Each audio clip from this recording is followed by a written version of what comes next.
Hello, bienvenue dans ce nouvel épisode de J'ai peur donc j'y vais, le podcast qui vous aide à créer la vie qui vous ressemble et à gagner en sérénité. Je suis Steph Blue Lips, je suis coach et j'accompagne celles et ceux qui veulent s'épanouir dans tous les domaines de leur vie. Grâce à des accompagnements individuels et personnalisés, j'offre à mes clients un soutien, des outils et des stratégies efficaces pour atteindre leurs objectifs et créer un changement durable dans leur vie. Chaque semaine dans ce podcast, je vous partage des conseils, des outils et des expériences pour vous aider vous aussi à donner un nouvel élan à votre vie.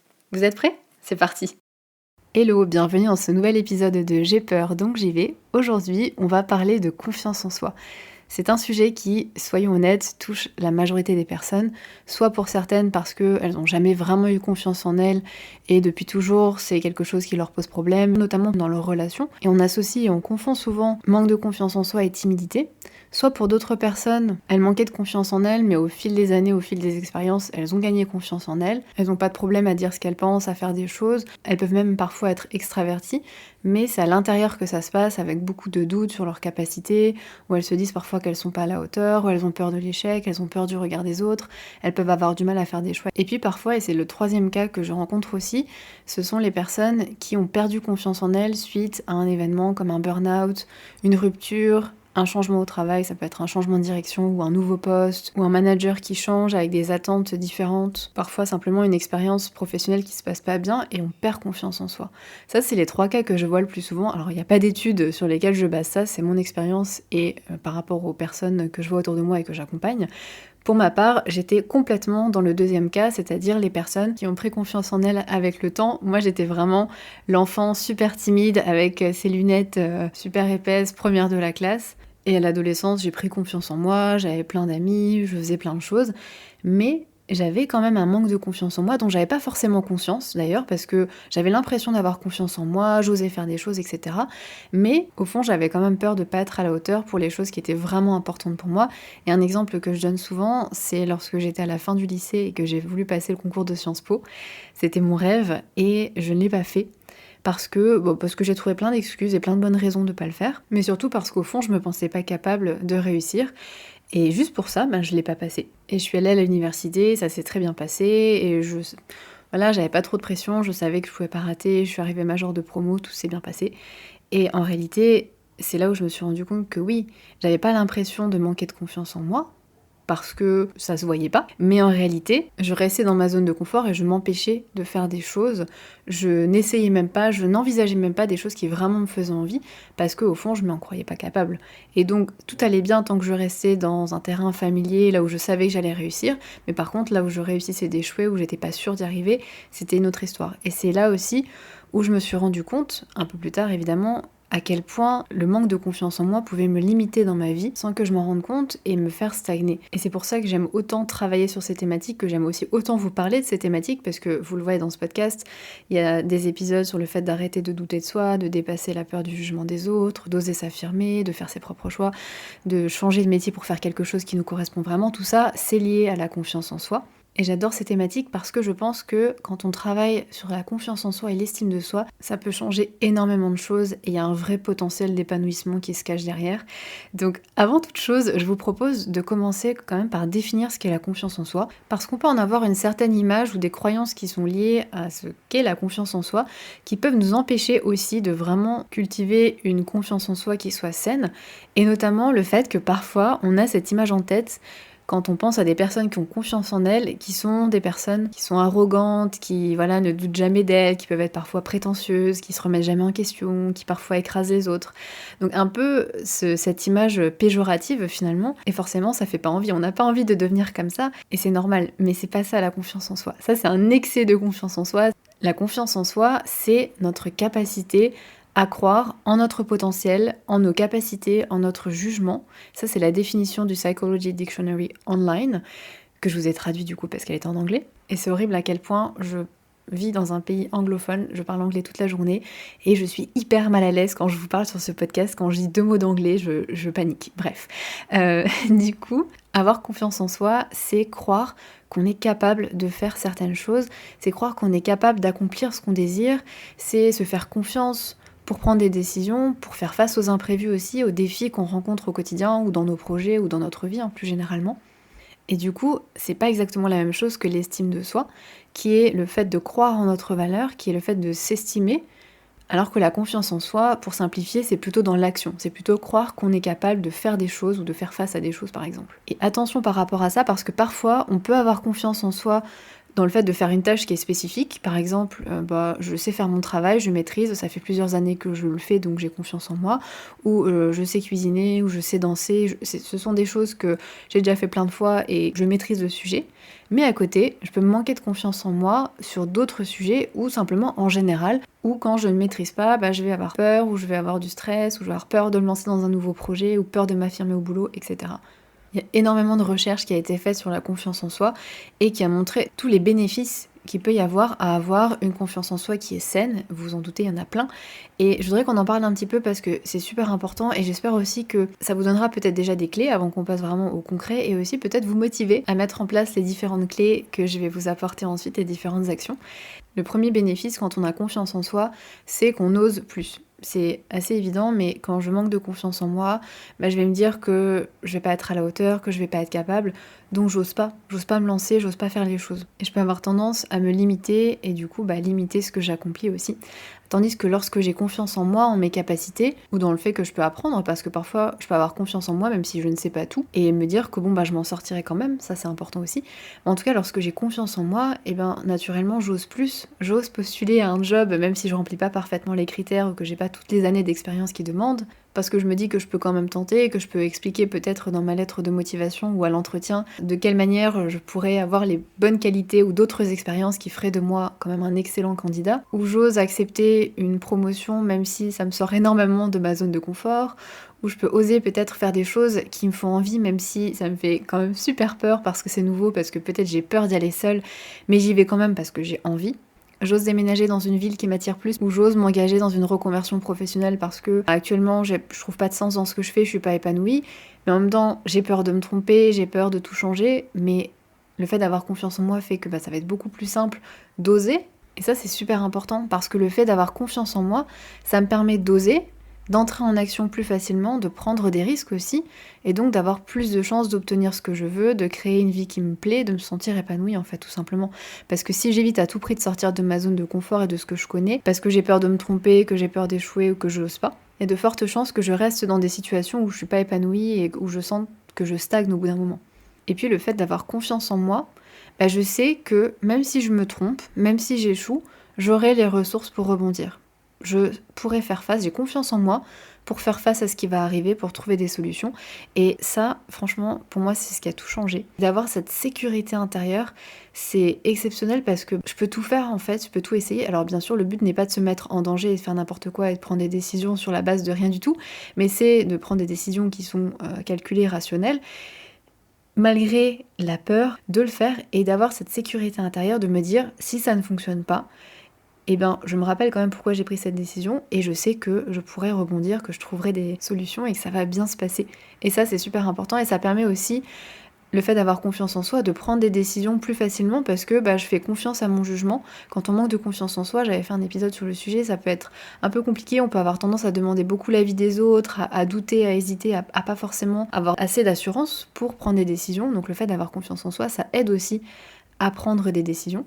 Et puis quand on a confiance en soi, et ça c'est assez crucial de le comprendre parce qu'on peut vraiment s'auto-saboter sinon, c'est que lorsqu'on a confiance en soi, on a plus de chances de réussir. C'est pas le seul facteur évidemment, mais lorsque je manque de confiance en moi, je me dis simplement que je vais pas y arriver, donc soit j'essaye pas, soit j'essaye, mais j'y vais avec plein de peur, avec plein de doutes, ça m'alourdit, ça me parasite, et si je rencontre des difficultés, je vais paniquer, je risque d'abandonner, me dire que c'est trop difficile, de toute façon je suis pas capable, et je vais laisser tomber. Et il y a quelques temps, j'ai travaillé avec une cliente où c'est un petit peu ce qu'elle avait vécu, c'est-à-dire qu'elle avait eu un nouveau poste avec un petit peu plus de responsabilités, et son manque de confiance en elle était ressorti fois 1000 et elle avait qu'une envie, c'était fuir, où elle se disait peut-être qu'en fait c'est trop challengeant pour moi et que j'y arriverai pas, peut-être que je devrais faire autre chose qui est plus à ma portée, qui est plus à ma taille, alors qu'en réalité c'était juste ce qu'elle se disait, c'était juste son manque de confiance en elle, elle avait tout à fait les compétences, et ce manque de confiance en elle la faisait être hésitante dans ses décisions, hésitante avec ses équipes, elle avait du mal à vraiment incarner, parce qu'il y a aussi ça en fait, quand on a confiance en soi, ça se voit, ça se ressent, que ce soit devant des équipes, que ce soit devant un recruteur, que ce soit devant un client, que ce soit pour une présentation, le fait de manquer d'assurance, ça se ressent. À l'inverse, le fait d'être confiant, ça rassure les autres, même si on ne maîtrise pas tout, il y a ce truc où les autres nous font confiance parce que soi-même on a confiance. Quand j'ai confiance en moi et en mes capacités, j'ai beaucoup plus d'énergie et de motivation pour entrer en action, pour accomplir mes objectifs. Ça me permet aussi d'être moins stressée, d'être plus efficace, parfois d'être plus autonome parce que je me fais confiance dans ce que je fais. Et donc, inévitablement, ça a un impact sur la réussite ou non de ce qu'on est en train de faire. Et ça, c'est super important.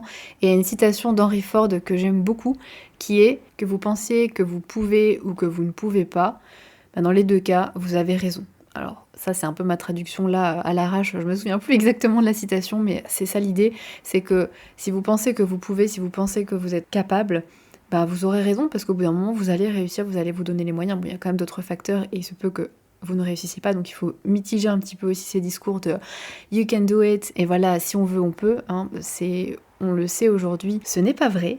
Et c'est un discours qui peut être très culpabilisant, mais n'empêche que si vous pensez que vous ne pouvez pas le faire, vous allez finir par avoir raison. Donc j'adore cette citation qui nous rappelle l'importance de ce qu'on se dit et de ce qu'on pense aussi.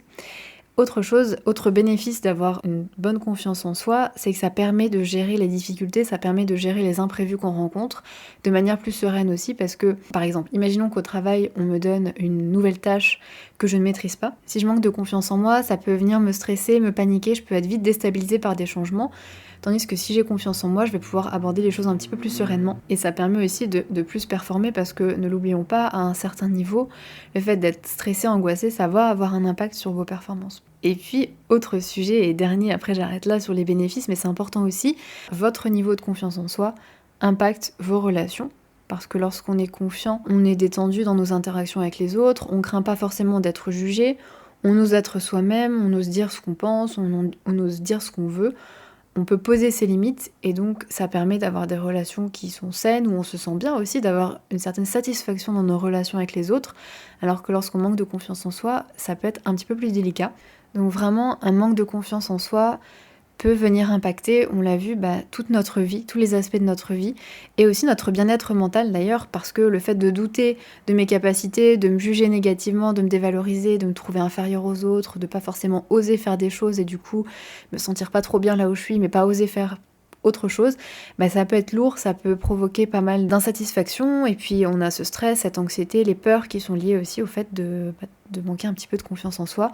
Donc c'est important, c'est vraiment important de cultiver une belle confiance en soi. Et je dis cultiver parce que la confiance en soi, c'est pas quelque chose qui est inné, c'est pas quelque chose on est avec ou on l'a ou on l'a pas, en gros. C'est une compétence, ça s'apprend, ça s'acquiert avec le temps. Et ça prend un petit peu de temps, c'est pas quelque chose qui se fait du jour au lendemain, mais plus vite on s'y met et plus vite on pratique, et plus vite on peut gagner en légèreté, gagner en sérénité, et puis oser faire ce qu'on veut vraiment faire dans la vie, et ça c'est vraiment, je pense, la meilleure des récompenses. Donc je vous propose qu'on passe aux actions maintenant pour améliorer, pour cultiver une confiance en soi qui soit saine et qui soit belle surtout. Alors, je vais vous épargner les il faut se tenir droit, regardez-vous dans le miroir en vous disant des affirmations positives, etc. Bon, ça, voilà. Aujourd'hui, je veux vraiment qu'on parle de ce qui est essentiel, de ce qui est fondamental pour cultiver une bonne confiance en soi sur le long terme. Et donc, ces 5 clés, elles sont un peu le socle, la base. C'est vraiment ça qu'on travaille en profondeur dans mes accompagnements et c'est ce que j'ai envie de vous partager aujourd'hui. En commençant par la première clé qui est de se connaître. Ça paraît évident et puis on peut se dire je me connais en fait, Steph, qu'est-ce que tu racontes? Et en réalité, c'est souvent ce que je remarque chez les personnes qui manquent de confiance en elles, c'est justement que certaines zones de connaissance d'elles-mêmes sont un petit peu grises, elles savent pas forcément exactement ce qu'elles veulent dans la vie, ce qu'elles ont besoin pour se sentir épanouies, quelles sont leurs valeurs, quelles sont leurs limites, et pour plein de raisons, parfois parce que elles ont jusque-là, toujours essayer de faire en sorte de plaire aux autres, et donc du coup elles se sont un petit peu perdues en chemin. Pour d'autres parce qu'elles se sont jamais posé la question, pour d'autres personnes aussi parce que simplement elles ont suivi le modèle qu'on nous propose dans notre société, et puis elles se sont rendues compte ensuite que ça leur plaisait pas vraiment. Donc c'est vraiment super important de savoir ce que vous voulez dans la vie, de quoi vous avez besoin pour vous être épanoui, quelles sont vos valeurs, quelles sont vos limites, et tout ça, ça va vous permettre d'être plus sûr de vous dans vos choix, de vous faire confiance dans vos décisions, même si les autres ne les comprennent pas, parce que ça arrive aussi, mais vous saurez que c'est la bonne chose pour vous. Parce que c'est super difficile quand on a vraiment envie de changer de job ou on a envie de changer de ville par exemple, mais on manque de confiance en soi, on doute, on n'est pas sûr et parfois on se retrouve paralysé. Donc le fait de vous connaître, de savoir exactement ce que vous voulez, c'est beaucoup plus simple ensuite d'oser, de vous détacher de l'avis et du regard des autres et de vous faire confiance tout simplement. Et puis le fait également de vous connaître, ça vous permet aussi dans vos relations, que ce soit pro ou perso, de savoir ce que vous tolérez ou pas, de poser vos limites, de dire non, ça permet de s'affirmer beaucoup plus facilement. Donc savoir exactement qui on est, ce dont on a besoin, ce qu'on veut dans la vie, etc. Ça permet d'avancer avec beaucoup plus d'assurance. Donc c'est vraiment la première clé, c'est de faire un petit travail d'introspection, d'écouter vos émotions, de regarder un petit peu ce que vous voulez, d'être attentive à vous-même, tout ça, ça va vous aider à vous connaître. Deuxième clé, et deuxième chose que je vous invite à faire aujourd'hui, et c'est hyper important, c'est super simple, mais punaise, je me rends compte qu'on le fait jamais, c'est de vous rappeler vos réussites. Parce qu'on a tendance à facilement se rappeler nos défauts, nos échecs, à ruminer sur nos erreurs. Mais on oublie très très vite toutes les choses qu'on a réussi, tous les challenges qu'on a surmontés, tous les progrès qu'on a déjà fait, les choses qu'on a apprises alors que c'était pas si évident que ça, toutes les fois où c'était dur et où on s'en est sorti. Et pourtant, c'est toutes ces choses-là qui construisent la confiance en soi. Le fait de prendre le temps de voir les choses que je fais bien ou les réussites que j'ai pu avoir dans le passé, ça me permet de me dire, ok, en fait, j'ai déjà eu des réussites, j'ai déjà fait des choses, j'ai déjà traversé des épreuves. Et ça me permet de me rendre compte aussi que j'ai peut-être plus de force et plus de ressources que ce que je pense ou que ce que je me dis là maintenant tout de suite sur moi. Donc je vous invite à faire deux choses. La première, c'est de faire un inventaire de vos petits ou grands succès, de toutes les choses que vous avez accomplies dans votre vie, de tous les objectifs que vous avez atteints, les choses que vous avez apprises, vos réussites, etc. Ça peut être j'ai obtenu tel job, j'ai réussi tel diplôme, j'ai déménagé là toute seule, j'ai voyagé toute seule, ou j'ai commencé tel sport alors que j'avais peur, ou j'ai bouclé par exemple un projet. Le mois dernier, sur lequel je bossais depuis des semaines au travail, où j'ai osé dire à un tel qu'elle dépassait les limites. Voilà, ça peut être des petites choses ou des plus grandes choses, ça peut être des petites réussites, ça reste une réussite. Et je vous invite, pour simplifier un petit peu les choses, à diviser votre vie en périodes. Ça peut être l'adolescence, ensuite vos années étudiantes, votre premier job. Essayez de diviser comme ça par période et puis vraiment prendre le temps de vous rappeler toutes les choses que vous avez traversées, toutes les choses que vous avez accomplies. C'est super fort et vous allez voir que vous avez accompli beaucoup plus de choses que vous ne le pensez. Et ça aide aussi à se sentir plus serein face aux difficultés, face aux choses qu'on peut rencontrer, parce que on peut se rappeler que oui, on a déjà fait des choses, donc il n'y a pas de raison qu'on n'y arrive pas à nouveau. Deuxième chose que je vous invite à faire et que je recommande dans quasi 100% des accompagnements que je fais, parce que c'est un petit exercice qui est très puissant, tout simple, mais je vous l'avais dit dans le podcast sur l'estime de soi, parfois c'est des petites habitudes, c'est des petites choses qui aident à construire une estime de soi saine, et bien là c'est pareil. Donc c'est d'essayer au quotidien, ou plutôt non pas d'essayer, c'est de chaque jour ou chaque fin de semaine, de vous remémorer toutes les choses que vous avez bien fait, toutes les réussites, petites ou grandes. Ça peut être par exemple, j'ai osé prendre la parole en réunion. Et attention, là je mets un gros attention pour cet exercice, parce que notre cerveau peut avoir tendance à venir disqualifier directement vos réussites avec des oui mais. Oui, mais c'est pas grand-chose. Ok, j'ai pris la parole en réunion, mais tout le monde y arrive, donc en fait, c'est que moi j'ai un problème, et puis de toute façon, j'étais ultra stressée, j'ai parlé trop vite. Et en fait, au lieu de se concentrer sur le fait que, mine de rien, oui, j'étais stressée, et oui, c'est une petite chose, j'ai pas atterri sur la lune, mais quand même, il y a quelques temps, j'aurais pas osé prendre la parole en réunion, et je l'ai fait. Donc c'est une réussite. Donc faites vraiment attention au cerveau qui vient toujours trouver des choses pour réduire vos petits pas, vos petites réussites, comme si c'était pas grand chose, comme si c'était rien, parce que c'est pas le cas. Vraiment, essayez de vous nourrir de chaque petit pas, de chaque petite chose que vous faites, parce que c'est aussi ça qui vient nourrir la confiance en soi. Troisième clé, sans doute une des plus importantes avec la suivante, c'est de prêter attention à vos pensées, à vos croyances, à tout ce discours intérieur, tout ce que vous vous dites sur vous-même. C'est hyper essentiel parce que toute la journée, on a une petite voix dans notre tête qui nous raconte des choses, on a ce discours intérieur qui s'arrête jamais et qui est tout à fait normal, mais c'est super important de prêter attention à ce qu'on se dit, à ces pensées-là, parce que elles viennent conditionner nos comportements et puis également comment on se sent. Si je me dis que je suis pas capable de faire quelque chose, je vais pas le faire, je vais pas essayer, comme je vous le disais avant, ou je vais peut-être le faire si j'ai pas trop le choix. Par exemple, si c'est quelque chose que mon boss me donne à faire, je vais quand même le prendre et le faire, mais je vais y aller avec du stress, avec du découragement, avec de la peur, et ça va peut-être donner un résultat qui est un petit peu différent, où je vais moins performer. Autre exemple, si je me dis que je suis pas capable, je vais pas accepter cette promotion, en fait, parce que au fond, je suis vraiment persuadée que j'en suis pas capable. On ne peut pas construire une confiance en soi saine si on est constamment en train de voir nos défauts, de se dévaloriser, de se dire qu'on n'est pas capable, de se comparer. C'est pas possible. Donc c'est important de prêter attention à comment vous vous parlez, aux pensées automatiques que vous avez, aux croyances aussi que vous avez, parce qu'on se rend même pas compte qu'on les a, puisqu'on les entretient parfois depuis tellement longtemps, et puis on est sûr qu'elles sont vraies, mais elles ont un impact énorme. Si je me dis que je suis nulle pour prendre des décisions, je vais peut-être automatiquement paniquer ou demander l'avis de quelqu'un d'autre si j'ai à prendre une décision. Si j'ai la croyance que je suis lente, je vais me comparer, me mettre la pression, me stresser. Ça va avoir un impact aussi. Si je me dis si j'échoue, je ne m'en remettrai pas, si j'ai cette croyance-là, eh bien, je vais peut-être pas essayer en fait, je vais peut-être pas me confronter à un potentiel échec et donc je vais rester là où je suis, je vais pas essayer parce que je suis persuadée que si j'échoue, je m'en remettrai pas. Alors que j'en sais rien, c'est peut-être que j'ai pas l'habitude de me confronter à l'échec. Donc c'est important de prendre du recul par rapport à toutes ces pensées-là, toutes ces pensées aussi où vous dites je suis de telle manière. Par exemple, je pense à ça parce qu'on en a parlé dans une de mes sessions de coaching hier, une cliente qui me disait je suis timide, j'arrive pas à m'affirmer. Et on venait de voir que elle venait de le faire avec son chef. Mais elle était encore attachée à cette identité, à cette image d'elle, où effectivement, avant, elle était timide, elle n'arrivait pas à s'affirmer, mais aujourd'hui, dans les faits, c'est différent. Et pourtant, en fait, parfois, on voit pas la réalité, on voit pas qu'on a changé, on voit pas qu'on est capable de faire des choses, parce qu'on est accroché avec ces croyances-là. Donc c'est vraiment important de les identifier et de prendre du recul par rapport à ça. Et d'essayer aussi au maximum d'adopter des pensées qui soient un petit peu plus rationnelles. Le but, c'est pas de vous dire que vous êtes la meilleure et que vous pouvez tout faire, etc. Enfin, vous savez ce que je pense des affirmations positives. Si vous manquez vraiment de confiance en vous, il y a peu de chances que vous y croyez vraiment et que ça fonctionne.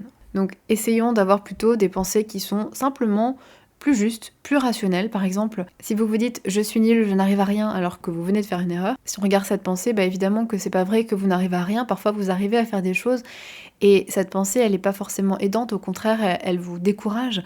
Donc peut-être essayer de la remplacer par ok, bon déjà, tout le monde fait des erreurs parfois, et qu'est-ce que je peux apprendre de ça, et qu'est-ce que je peux faire de mieux la prochaine fois. Donc des pensées un petit peu plus justes, un petit peu plus utiles aussi, et ça change tout. Ça change tout sur la confiance en soi, ce qu'on se dit, ça a un énorme impact sur la confiance en soi. Si je me dis que je suis nulle, que je suis pas capable de faire ça, que je vais pas y arriver, que je suis pas à la hauteur, qu'au final, ce ne sont que des pensées, que des mots dans notre tête, et pourtant ça a un impact énorme sur ce qu'on fait, sur ce qu'on fait pas, sur ce qu'on vit, et sur ce qu'on ose ou pas. Et fort heureusement, il existe des outils, il existe des techniques pour travailler là-dessus, et c'est ce qu'on fait notamment dans un de mes accompagnements. Et ce qu'on fait également, c'est le point 4, c'est faire ce qui nous fait peur par petits pas. Ce 4e point, il est aussi essentiel parce que lorsque j'ose faire des choses, ça vient enrichir ma confiance en moi. Ça me permet de voir que ça se passe bien, finalement j'ai les ressources pour y arriver, que je suis capable de faire des choses, ça me permet d'avoir des succès aussi, et ça vient enrichir ma confiance en moi. Et à l'inverse, le manque de confiance en soi, ça peut vraiment être un cercle vicieux parce que lorsque j'ai pas confiance en moi, du coup, j'ose pas de nouvelles choses, je n'essaie pas, je prends pas de risques, mais comme je reste dans ma zone de confort, là où je maîtrise, j'ai moins de nouvelles réussites et donc je perds encore plus confiance en moi et donc c'est encore plus difficile de sortir de ma zone de confort. Donc pour sortir de ce cercle vicieux, pour sortir de ce cycle, vous vous en doutez, le seul moyen c'est de faire des choses, c'est de se challenger petit à petit, régulièrement, sans se mettre en danger, ça c'est important aussi, hein. Le but c'est pas de vous mettre dans des situations où vous allez peut-être trop paniquer ou trop vous stresser, c'est de y aller petit à petit, c'est d'accepter aussi, d'avoir peur, d'accepter l'anxiété que ça vous procure, le fait de faire des choses qui vous font peur, le fait d'oser, d'accepter le doute qui va avec aussi. Parce que tout ça, c'est normal. C'est normal d'avoir peur, c'est normal d'être anxieux parce que vous faites quelque chose qui est nouveau. Et c'est ok. Et avoir confiance en vous ne vous empêchera pas de ressentir ces émotions-là. C'est juste que lorsqu'on a confiance en soi, on ressent toujours la peur, on ressent toujours le stress, l'anxiété, le doute. Mais ça ne nous empêche pas de le faire quand même. Donc je vous invite à choisir une chose, un petit pas, une chose que vous n'auriez pas forcément osé faire, et vous lancer comme défi de la faire cette semaine. Ça peut être de prendre la parole en réunion, ça peut être d'aller à la piscine seule ou de vous inscrire à un cours de yoga aérien, ça peut être de lancer votre podcast, ça peut être de dire non à votre manager qui vous demande de rester plus tard au travail, alors que d'habitude vous craignez sa réaction, vous craignez que vous soyez mal vu par exemple. Il y a plein de choses, il y a plein d'idées, c'est juste vous demander vous sur quoi vous aimeriez travailler, sur quoi vous aimeriez avancer, et vous lancer des petits défis. Et vous allez voir que faire petit à petit des choses qui vous font peur, ça va vous donner confiance en vous. Ça va devenir de plus en plus simple, de plus en plus facile. Et dans quelques semaines, dans quelques mois, vous verrez la différence. Et à chaque fois que vous faites un petit pas, à chaque fois que vous faites quelque chose qui vous fait peur, c'est important aussi de pas oublier de bien voir que c'est une réussite, que c'est quelque chose qui vous faisait peur avant, pour bien que votre cerveau enregistre et que ça vous aide à construire cette confiance en vous. Et vous allez voir, c'est presque grisant en fait de voir que ouais, on évolue, qu'on avance. Et vous savez que c'est vraiment sur ça qu'a été fondé ce podcast. J'ai peur, donc j'y vais. J'avais peur de créer un podcast. Je me disais que j'étais nulle pour m'exprimer à l'oral, que mon truc c'était l'écrit. Et en même temps, j'avais super envie parce que je trouvais que c'était un format intéressant. Mais j'étais terrorisée à l'idée de mettre là devant tout le monde avec un podcast. Et finalement, c'est comme ça qu'est né le titre de ce podcast, c'est que je me suis dit, ok, j'ai peur, donc j'y vais. Je m'étais rendu compte que faire ce qui me faisait peur, ça m'apportait énormément déjà de confiance en moi, mais aussi d'épanouissement. Parce que j'osais faire des choses qui me faisaient peur, et c'est comme si ouais, on se libère en fait de quelque chose, on laisse quelque chose derrière nous, on arrête de se limiter et on ose faire ce qu'on a vraiment envie de faire. Et ce processus-là, il m'a permis de dépasser plein de peurs et c'est quelque chose que je continue de faire et que j'adore. Là, le plus récemment, c'était ma peur du vide, ma peur panique de tomber. Et du coup, je me suis mise à l'escalade et maintenant, je suis hyper accro à ce sport. Mais les premières semaines, j'ai été terrorisée. Vraiment. On peut dire que je partais de loin parce que même monter sur une chaise, ça me faisait déjà un petit peu trembler. Donc voilà. Et le fait de dépasser cette peur que j'avais depuis toujours, ça donne un sentiment de presque de puissance en fait, de libération, de ouais, je peux faire plein de choses et c'est génial. Et pour moi, c'est un énorme sentiment de liberté et c'est vraiment ce que j'essaie de transmettre également. Et c'est exactement comme ça que je travaille avec les personnes que j'accompagne. On y va progressivement. Il faut quand même que ça soit un défi, il faut quand même qu'il y ait un petit peu de challenge, sachant qu'il y a ce cadre safe où je suis là aussi et que ensuite on va analyser ce qui s'est passé, soit pour en tirer une leçon super positive et se dire c'est super et ça permet de gagner confiance en soi, ou bien si ça s'est pas bien passé, par exemple si une de mes clientes s'est affirmée auprès de son boss et qu'il a mal réagi, c'est pas agréable, mais en fait, c'est top que ça arrive pendant l'accompagnement parce que c'est des choses qui arrivent forcément à un moment donné. Et on va pouvoir pratiquer, développer des outils pour rebondir, pour gérer toutes les émotions qui arrivent derrière, pour savoir quoi faire en cas d'échec, en cas d'erreur, etc. Donc ça aussi, ça fait partie de la confiance en soi et c'est justement le 5e point. C'est d'apprendre à se tromper et d'apprendre à échouer. Parce que c'est tout à fait normal que ça arrive, c'est tout à fait normal de se tromper, c'est tout à fait normal parfois d'échouer. Mais lorsqu'on est dans notre zone de confort, on a moins d'occasions du coup de se tromper, on a moins d'occasions d'échouer. Et le truc c'est que moins on s'y confronte, et plus on en a peur. Parce qu'on sait pas à quoi s'attendre, on sait pas comment on va réagir. Alors que quand je me confronte à l'erreur ou à l'échec, je peux voir qu'en réalité, je m'en sors bien, je peux apprendre à développer une certaine résilience pour rebondir, apprendre à en tirer des leçons pour faire mieux la prochaine fois. Et ça finalement, ce sont des actions qui augmentent la confiance en soi. Parce que je sais que en cas d'échec, en cas d'erreur, ça va aller, je vais pouvoir rebondir. Et j'ai confiance en moi non seulement pour faire des choses, mais aussi pour gérer si ça se passe pas comme prévu. Et c'est tout aussi important en fait, parce que si j'ai peur de l'échec, si j'ai peur de me tromper, c'est là où je fais rien. C'est là où je reste paralysée. Et c'est ce qui fait par exemple qu'on peut avoir envie plus que tout de changer de métier, mais on n'arrive pas à faire un pas, on n'arrive pas à se lancer dans autre chose, dans une formation. C'est ce qui fait qu'on peut rêver d'être son propre patron, mais on n'ose pas sauter le pas. Et c'est normal évidemment dans ces situations d'avoir peur de l'échec. Mais je sais que c'est un risque et je sais que ce que je veux accomplir c'est important pour moi, donc je suis prêt ou prête à quand même y aller malgré cette peur et je me fais confiance pour rebondir si ça arrive. Et si vous avez peur qu'un échec par exemple vous détruise, et ça peut arriver, on m'a déjà dit ça, j'ai peur que si j'échoue je serai plus bas de terre, ça va m'anéantir, c'est que là ça va venir toucher à l'estime de soi. Et donc il y a peut-être un travail à faire de ce côté-là. Donc ce que je vous invite à faire, c'est d'essayer de vous confronter à des activités où vous n'êtes pas forcément sûr de réussir, voire où vous êtes sûr d'échouer, pour vous y exposer en fait tout simplement. Pour vous rendre compte que ça ne veut rien dire sur vous, qu'il n'y a pas besoin de s'auto-flageller, que vous pouvez en tirer des leçons pour avancer, et le fait de s'y confronter, ça fait aussi beaucoup moins peur, parce que ça vous montre aussi que vous savez gérer en fait. Si ça se passe pas bien, vous saurez gérer, et ça c'est énorme pour la confiance en soi. Donc petit récap des 5 points qu'on a vus dans cet épisode pour cultiver une bonne confiance en soi. Le premier, c'est de se connaître pour gagner en assurance, pour se faire confiance, avoir confiance en votre propre jugement. Le deuxième, c'est de vous rappeler vos réussites et le faire régulièrement. Le troisième, c'est de prêter attention à vos pensées, à vos croyances, à tout ce que vous vous dites sur vous-même, et essayer de prendre de la distance avec, d'avoir des pensées qui soient peut-être plus justes, plus rationnelles, et qui ne vous limitent pas dans vos actions. Quatrième point, c'était de faire ce qui vous fait peur.